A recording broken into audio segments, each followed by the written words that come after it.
O aralar 15 yaş. 13 yaşında. 13 yaşında. 13. İyi gelişmiş. 13. Ana gövde üzerinde 1, 2, 3, 4 tane dalı var. Bir de doruk dalı var. Çok güzel bir sistem. Yani bu şimdi bu arkadaşların yaptıkları bakıyorum. Ortayı boşaltmamışlar. Ortada yaprak olması iyi bir şey.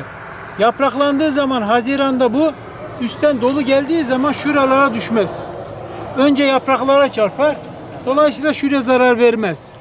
Güneş çatıya vurmaz. Buralarda güneş çok fazladır. İkisi birbirine girmiş bakın. Bunu zamanında yahut da şunu kesmiş olsaydı bunların yönleri birbirinin içine girmezdi. Yönü bile Bir ağaca bakmış ya. aşağı olabilir kesinlikle. Çiftçilerimizin yıllardan beri fıstık yetiştiriciliği yapmasına rağmen en basit kural nedir? Gübre gövde değmeyecek. Ama biz bunu söylememize rağmen sanki ilk defa fıstık yetiştiriciliği yapıyormuş gibi gübreyi getirip ağacın gövdesinin dibine koyuyoruz. Bir kere bundan vazgeçeceğiz. Bu açık ve net. Valla biz böyle yapıyorduk Sayın Müdürüm. Bu Demek olmaz. yanlış uygulama. Üreticilerle bahçede uygulama yaptık. Bu uygulamada işte hatalarını, neler yapmaları gerektiğini anlattım.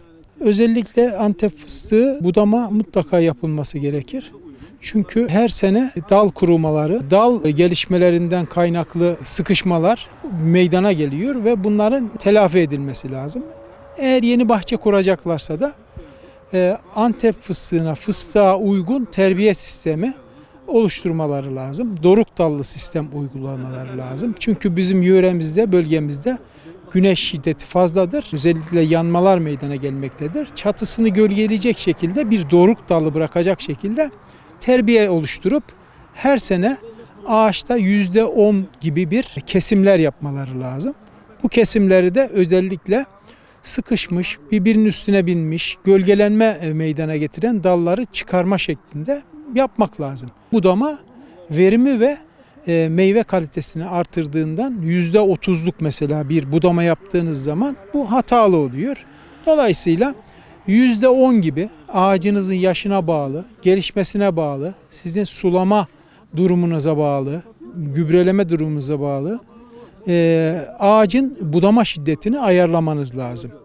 Hiç budanmayan ağaçlarda çalılaşma olur, hava alamaz, hastalık zararlılar çoğalır ve dolayısıyla ağaçlarınızın sıhhati bozulur.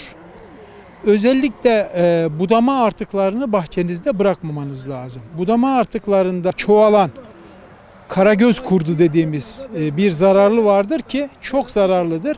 Bütün çiçek gözlerini yiyerek ağacınızın ürününün tamamına zarar verebilir. Dolayısıyla budama artıklarını toplayıp onları imha etmeniz lazım. Dal dağılımını düzgün yapmanız lazım. Dalların yöneylerini iyi ayarlamanız lazım. Ağacın gövdesi üzerinde güneşin değeceği kısım bırakmamanız lazım. Bazı yıllar don zararı meydana gelmekte. Bunun için budamalarınızı yaptıktan sonra aşı macunu kullanmanız lazım. Aşı macunu da böyle 5 santim dalı kestiğiniz zaman oraya sürersiniz ve orada zararlanma meydana gelmez. Böcek zararı da olmaz. Yani aşı macununu da unutmamak lazım budama yaptıktan sonra. Ve bu özellikle kuru dalları bahçemizden uzaklaştırmamız lazım. Bu şekilde yaptığımızda düzgün, düzenli bir verim elde ederiz. Üreticilerimiz bunlara dikkat etmeleri lazım. Hocam getir. Hocam Şunu yok. Şunu. Tamam bir saniye. Şudur. Hocam makasıydı herhalde. Tamam. Hocam şurayı da alın. Kaybolmasın. Şöyle bağlarız bundan sonra alalım diyor. Aşısı tutulmuş. Bir tutmuş. Tutmuş aşı. Tutmuş. Bunu da keseriz şöyle. Sizin bahsettiğiniz ölü dal hocam. Yok, gerek yok. Güneş doğduğunda ya da pat pat vuruyor.